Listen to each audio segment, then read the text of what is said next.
Mr. Shepherd, a civil, cautious lawyer, who, whatever might be his hold or his views on Sir Walter, would rather have the disagreeable prompted by anybody else, excused himself from offering the slightest hint, and only begged leave to recommend an implicit reference to the excellent judgment of Lady Russell, from whose known good sense he fully expected to have just such resolute measures advised as he meant to see finally adopted.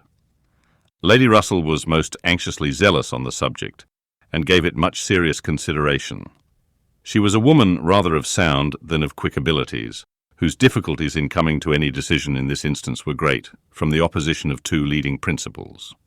She was of strict integrity herself, with a delicate sense of honour, but she was as desirous of saving Sir Walter's feelings, as solicitous for the credit of the family, as aristocratic in her ideas of what was due to them, as anybody of sense and honesty could well be. She was a benevolent, charitable, good woman, and capable of strong attachments, most correct in her conduct, strict in her notions of decorum, and with manners that were held a standard of good breeding. She had a cultivated mind, and was, generally speaking, rational and consistent, but she had prejudices on the side of ancestry. She had a value for rank and consequence, which blinded her a little to the faults of those who possessed them. Herself, the widow of only a knight, she gave the dignity of a baronet all its due, and Sir Walter, independent of his claims as an old acquaintance, an attentive neighbour, an obliging landlord, the husband of her very dear friend, the father of Anne and her sisters, was, as being Sir Walter, in her apprehension, entitled to a great deal of compassion and consideration under his present difficulties. They must retrench, that did not admit of a doubt. But she was very anxious to have it done with the least possible pain to him and Elizabeth. She drew up plans of economy, she made exact calculations, and she did what nobody else thought of doing. She consulted Anne, who never seemed considered by the others as having any interest in the question. She consulted, and in a degree was influenced by her in marking out the scheme of retrenchment which was at last submitted to Sir Walter. Every emendation of Anne's had been on the side of honesty against importance. She wanted more vigorous measures, a more complete reformation, a quicker release from debt, a much higher tone of indifference for everything but justice and equity. "If we can persuade your father to all this," said Lady Russell, looking over her paper, "much may be done. If he will adopt these regulations in 7 years, he will be clear, and I hope we may be able to convince him and Elizabeth that Kellynch Hall has a respectability in itself, which cannot be affected by these reductions, and that the true dignity of Sir Walter Elliot will be very far from lessened in the eyes of sensible people by acting like a man of principle. What will he be doing, in fact, but what very many of our first families have done or ought to do? There will be nothing singular in his case, and it is singularity which often makes the worst part of our suffering, as it always does of our conduct. I have great hope of prevailing. We must be serious and decided, for after all, the person who has contracted debts must pay them, and though a great deal is due to the feelings of the gentleman and the head of a house, like your father, there is still more due to the character of an honest man." This was the principle on which Anne wanted her father to be proceeding, his friends to be urging him. She considered it as an act of indispensable duty to clear away the claims of creditors with all the expedition which the most comprehensive retrenchments could secure, and saw no dignity in anything short of it. She wanted it to be prescribed and felt as a duty.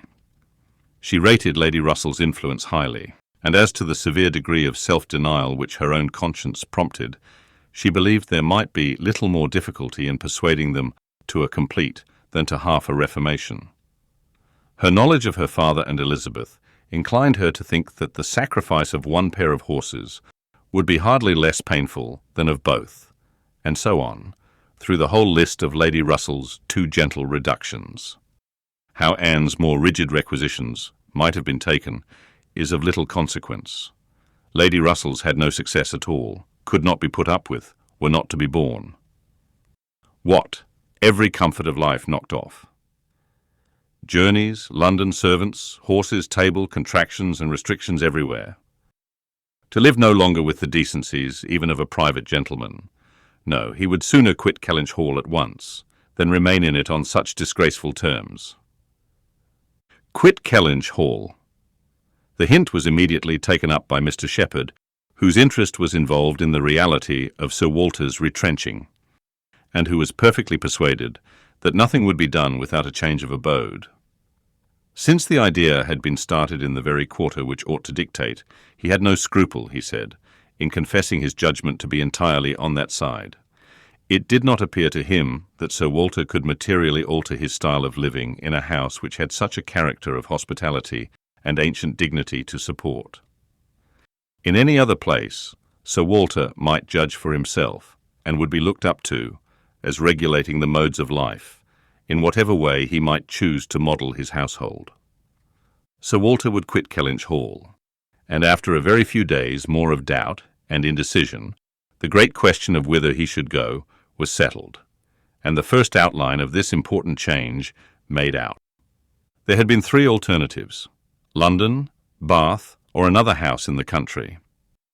All Anne's wishes had been for the latter. A small house in their own neighbourhood, where they might still have Lady Russell's society, still be near Mary, and still have the pleasure of sometimes seeing the lawns and groves of Kellynch, was the object of her ambition. But the usual fate of Anne attended her, in having something very opposite from her inclination fixed on. She disliked Bath, and did not think it agreed with her, and Bath was to be her home. Sir Walter had at first thought more of London, but Mr. Shepherd felt that he could not be trusted in London, and had been skilful enough to dissuade him from it, and make Bath preferred. It was a much safer place for a gentleman in his predicament. He might there be important at comparatively little expense. Two material advantages of Bath over London had of course been given all their weight: its more convenient distance from Kellynch, only 50 miles, and Lady Russell's spending some part of every winter there, and to the very great satisfaction of Lady Russell, whose first views on the projected change had been for Bath, Sir Walter and Elizabeth were induced to believe that they should lose neither consequence nor enjoyment by settling there. Lady Russell felt obliged to oppose her dear Anne's known wishes. It would be too much to expect Sir Walter to descend into a small house in his own neighbourhood. Anne herself would have found the mortifications of it more than she foresaw, and to Sir Walter's feelings they must have been dreadful. And with regard to Anne's dislike of Bath, she considered it as a prejudice and mistake arising, first, from the circumstance of her having been 3 years at school there, after her mother's death, and secondly, from her happening to be not in perfectly good spirits the only winter which she had afterwards spent there with herself. Lady Russell was fond of Bath, in short, and disposed to think it must suit them all, and as to her young friend's health, by passing all the warm months with her at Kellynch Lodge, every danger would be avoided, and it was in fact a change which must do both health and spirits good. Anne had been too little from home, too little seen. Her spirits were not high. A larger society would improve them. She wanted her to be more known. The undesirableness of any other house in the same neighbourhood for Sir Walter was certainly much strengthened by one part, and a very material part of the scheme, which had been happily engrafted on the beginning. He was not only to quit his home, but to see it in the hands of others, a trial of fortitude which stronger heads than Sir Walter's have found too much. Kellynch Hall was to be let. This, however, was a profound secret, not to be breathed beyond their own circle. Sir Walter could not have borne the degradation of being known to design letting his house. Mr. Shepherd had once mentioned the word advertise, but never dared approach it again. Sir Walter spurned the idea of its being offered in any manner, forbade the slightest hint being dropped of his having such an intention, and it was only on the supposition of his being spontaneously solicited by some most unexceptionable applicant, on his own terms, and as a great favour, that he would let it at all. How quick come the reasons for approving what we like! Lady Russell had another excellent one at hand, for being extremely glad that Sir Walter and his family were to remove from the country. Elizabeth had been lately forming an intimacy, which she wished to see interrupted. It was with the daughter of Mr. Shepherd, who had returned, after an unprosperous marriage, to her father's house, with the additional burden of 2 children. She was a clever young woman who understood the art of pleasing at least at Kellynch Hall, and who had made herself so acceptable to Miss Elliot as to have been already staying there more than once, in spite of all that Lady Russell, who thought it a friendship quite out of place, could hint of caution and reserve. Lady Russell, indeed, had scarcely any influence with Elizabeth, and seemed to love her, rather because she would love her, than because Elizabeth deserved it. She had never received from her more than outward attention, nothing beyond the observances of complaisance, had never succeeded in any point which she wanted to carry, against previous inclination. She had been repeatedly very earnest in trying to get Anne included in the visit to London, sensibly open to all the injustice and all the discredit of the selfish arrangements which shut her out, and on many lesser occasions had endeavoured to give Elizabeth the advantage of her own better judgment and experience. But always in vain. Elizabeth would go her own way, and never had she pursued it in more decided opposition to Lady Russell than in this selection of Mrs. Clay. Turning from the society of so deserving a sister, to bestow her affection and confidence on one who ought to have been nothing to her, but the object of distant civility.